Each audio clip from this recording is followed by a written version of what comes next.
სამედიცინო მენეჯმენტის სემინარს ატარებს ბიზნეს საკონსულტაციო კომპანია MCI Group და საერთაშორისო სტანდარტების ორგანიზაცია. Სამდღიანი სემინარის თემაა სამედიცინო დაწესებულებების მართვის თანამედროვე სტანდარტები. სემინარს საერთაშორისო სტანდარტის ხელმძღვანელი მიშელ ვებერი ატარებს.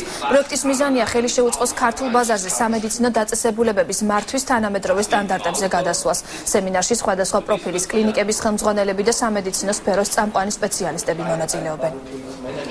ჩვენი გერმანელი კოლეგები, რომლებიც დიდი ხანია უკვე ოპერირებენ ევროპის კლინიკებში, რომლებიც ასწავლიან და მართავენ ეს დიდ კლინიკებს, სწორედ ის ადამიანები გაგვიზიარებენ დღეს, თუ როგორი უნდა იყოს ხარისხი, როგორ უნდა მართო ხარისხი, როგორ უნდა გაწევო მისი მონიტორინგი და როგორ უნდა ჩაატარო აუდიტი ნებისმიერი კლინიკის. კომპანია MCI-ის მიზანია აღნიშნული სემინარით ხელი შეუწყოს ქართულ ბაზარზე სამედიცინო დაწესებულებების ორგანიზაციების საერთაშორისო სტანდარტებზე გადასვლას.